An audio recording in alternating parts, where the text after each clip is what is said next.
What is going on, YouTube, and welcome back to the JDW Sports Talk Show, where every fan is welcome. And standout Purdue wide receiver David Bell is visiting the Indianapolis Colts. He was at a local pro day. Chris Ballard had a little chit chat with him, and things took off from there. So the Colts and David Bell have been linked since the offseason started. Whether Wentz or Matt Ryan was here, it was going to be connected until it happened, until the draft happens, because Colts are in dire need of weapons. Colts, even if they do re-sign T.Y. Hilton, they're still going to need a weapon. T.Y. Hilton isn't going to be enough. They need that complementary piece to Michael Pittman Jr. Some will say, maybe it's Paris Campbell. Problem with that, can't rely on him to stay healthy. He struggled to stay healthy. And, if you can't stay on the field, there's no point. It's difficult to put your trust in him. It's difficult to put your trust into a player that struggles to stay healthy, even though he's very good, but just hasn't stayed on the field and can't. So, if you guys enjoy Colts content, NFL content, make sure you like, subscribe, put that post notification bell on so you miss any future videos. So, let's get right into it. So, David Bell, wide receiver out of Purdue, also a native Indianapolis player. So, 6'2", 205 pounds. That's a solid size for a wide receiver. 205 maybe is a little on the slimmer side when you want a wide receiver, or when his type of wide receiver play is go up and get it. But it's not all that. So combine results: 40-yard dash, 4.65. It's a bit on the slower side. Vertical jump 33 could be better as well. So there's speculation he's gonna come out and he's gonna be a very good player. He's very smart, very high character, loves the game of football, very good route runner, sure hands. That is a Chris Ballard mold player. Chris Ballard type of player. And the Colts have been interested in David Bell in the longest of times, rightfully so. So you go over to PFF side of things and you look at the analysis. Where he wins: natural receiving ability. Bell wins with an outstanding natural receiver feel. He knows how to gain leverage and exploit that with his size. He may not be particularly dynamic, but he can still turn 6 yards into 10 after the catch. Solid after the catch wide receiver. Solid. And it's just natural. When a wide receiver doesn't have to think so hard about every move they have to do, it makes it so much smoother. It makes the play and the route just flow so he can concentrate on getting there and ultimately catching the football, making a play for his football team. What's his role? Bell is a nice complementary piece in an offense. He can line up anywhere. And not be out of place. That's a number 2 or high end number 3. You can line up anywhere. That's another type of Chris Ballard type of guy right there. Very physical.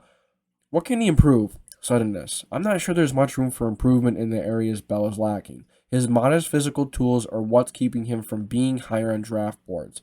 Shades of James Jones. Don't even know who that is, but so when they're talking about the physical tools, they're talking about his 40-yard dash. Him maybe not being a little, bulkier. Not too bulkier, but he's a little too thin for NFL scouts' likings or talent evaluators. So you look at some of the pros. Game comes easy to him.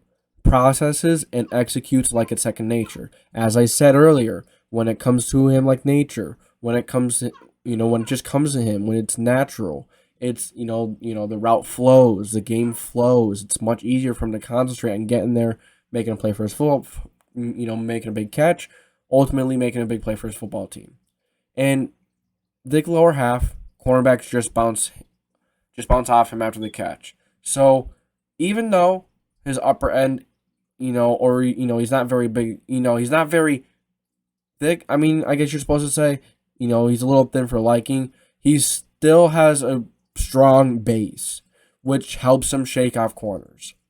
Everyone knew he was the only option at Purdue, and he still produced. That's big time right there. When you're the only serious threat in an offense, and the opposing competition knows where the ball is going, but you still make plays. You still put up numbers. You still produce. And you still make big plays for your team. That's big time. It shows how smart he is. It shows he knows where to go. It shows no matter the odds, he still finds a way to make a big play for his team. Some of the cons. No second gear. Cornerbacks make up ground on him too slow, too easily. So it's something to keep in mind. Because We already talked about his 40 time. He's not the fastest, but you don't need to be the fastest to necessarily be a great wide receiver. Don't forget that. Speed is not everything. It helps. Sure in the heck does help, but you don't need it. So, could stand to initiate contact more along his routes prior to catch point.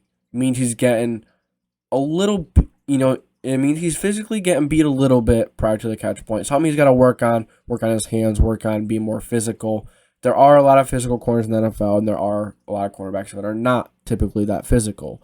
So he does have to work on that, but there's many things that he can work on, many things that anyone can work on, honestly, coming out. So much production on contested catches, doesn't have the size to continue that in the NFL. So he's 6'2", and he's around 210 because PFF does have him 212, NFL has him 205. So you would like him not to be as thin, but, he is 6'2". Even though, that's not crazy, but it's really not bad. 6'2" is solid. That's a solid size to a wide receiver. Now, considering he's a little smaller, you would like him to maybe be a little faster, but it just doesn't work like that sometimes. So, with all that production on the contested catches, he can't rely on that in the NFL. You have to be able to get open. You have to be able to run these solid routes. You have to be able to know where to go. And he does. So I don't see that being a problem. I see him being able to get open. I don't see him having to make these contested catches. So his position traits. 4 out of 10 with the speed. Talked about that. Kind of sucks, but it is what it is. Not everyone has speed, but speed isn't ultimately king. Helps, not king. Route running. 5 out of 10. That needs to be bumped up. That needs to be bumped up to 7 out of 10. Very good route runner. Physicality, 8 out of 10. Physicality is solid, but there are times where could stand to initiate contact more along his route prior to catch point. So cause more contact. So, but when he's solid. Ball skills, 7 out of 10. Solid, very good. Elusiveness, 8 out of 10. Even though he's not the fastest, doesn't mean he can't make guys miss. So, David Bell, Purdue standout. Very good wide receiver. Very dynamic wide receiver over there in Purdue. So, should the Colts draft him? Absolutely. If the Colts get the chance to draft him, absolutely. You need the complementary piece to Michael Pittman. You need another weapon for Matt Ryan. You can't just rely on that run game and hope that all these other wide receivers outside Michael Pittman Jr. just find a way to be a solid receiver. It doesn't happen like that. You have to go and spend the resources. You have to go and do what you need to do to be a better team. And David Bell is going to help just that. So he does need some work. But don't forget, we have Reggie Wayne as a wide receiver coach. It's going to help. So that's it for this video. Hope you enjoyed. And let me know what you think. So I hope you all have a great one. Make sure you like, subscribe, put that post notification bell on so you miss any future videos.